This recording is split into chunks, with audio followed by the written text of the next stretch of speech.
মালদার হরিশ্চন্দ্রপুরে বেআইনিভাবে আধার কার্ড তৈরির একটি বড়সড় চক্রের হদিশ মিলল। গোপন সূত্রে খবর পেয়ে বুধবার গভীর রাতে বাংলা বিহার সীমান্তবর্তী শরণপুর গ্রামে অভিযান চালিয়ে পুলিশ 3 জনকে গ্রেফতার করে। যে খবরের দিকে নজর রাখছি, মালদার হরিশ্চন্দ্রপুরে বেআইনিভাবে আধার কার্ড তৈরির একটি বড়সড় চক্রের হদিশ মিলল। গোপন সূত্রে খবর পেয়ে বাংলা বিহার সীমান্তবর্তী শরণপুর গ্রামে অভিযান চালিয়ে পুলিশ 3 জনকে গ্রেফতার করেছে। ধৃতদের মধ্যে রয়েছে অমর ফারুক নামে আইবিতে কর্মরত এক সিভিক ভলান্টিয়ার। বাকি 2 জন হলো বিহারের বাসিন্দা রাজু কুমার শর্মা এবং স্থানীয় যুবক অঙ্কিত কুমার শর্মা। ধৃত অমর ফারুকের স্ত্রী সুলতানগর গ্রাম পঞ্চায়েতের তৃণমূলের সাবেক সদস্য বলেই জানা গিয়েছে। অভিযোগ, সিভিক ভলান্টিয়ারের বাড়ি থেকে রমরমিয়ে চলত এই বেআইনি কারবার। তল্লাশিতে বিপুল পরিমাণ আধার সংক্রান্ত নথি, কম্পিউটার ও সরঞ্জাম উদ্ধার হয়েছে। বিহারের এক যুবকের পরিচয়পত্র ব্যবহার করে ভুয়ো নথি তৈরি করা হচ্ছিল বলে প্রাথমিক তদন্তে জানা যায়। সীমান্তবর্তী এলাকায় এই চক্রের মাধ্যমে বেআইনি অনুপ্রবেশে কোনো সহায়তা করা হচ্ছিল কিনা তা খতিয়ে দেখছে পুলিশ। ধৃতদের চাঁচল মহকুমা আদালতে তুলে হেফাজতে নেওয়ার আবেদন জানানো হয়েছে। ইতিমধ্যে এই ঘটনাকে কেন্দ্র করে তৃণমূল ও বিজেপির মধ্যে তীব্র রাজনৈতিক চর্চা শুরু হয়।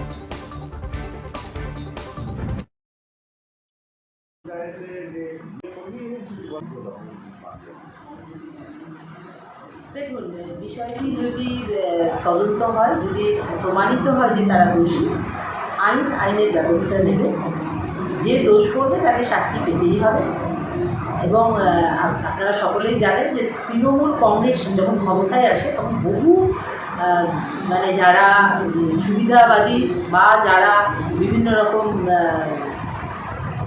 অন্যায় করে তারা সব এসে দলের ঠাঁই নিয়েছিল। এবং সবসময় তো সব স্তরের নেতৃত্বের পক্ষে সম্ভব না সবাইকে জানা। যদি এরকম কিছু করে থাকে আমি বলবো আইনের ব্যবস্থা। শুনতে পেয়েছি, সংবাদ মাধ্যমে শুনতে পেয়েছি কি এক সিভিক ভলেন্টিয়ারকে জাল আধার কার্ডের ওকে ধরেছে, গ্রেপ্তার করেছে আমাদের পুলিশ প্রশাসন।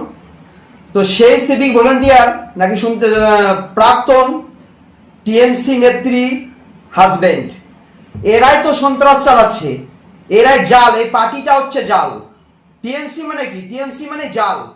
এরা এখানে এসে এরাই এদের টিএমসি উচ্চ নেতৃত্বের আশ্রয়ে এই যে নিচু তলার কর্মীরা এই যে আধার কার্ড, জাল আধার কার্ড এরা তৈরি করে বাংলাদেশ থেকে এসে এখানকার আধার কার্ড কি করে পেয়ে যায়?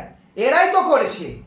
আজ আমাদের প্রশাসন, হরিশ্চন্দ্রপুরের প্রশাসন, পুলিশ খুব সক্রিয়ভাবে কাজ করছে, নিরপেক্ষভাবে কাজ করছে।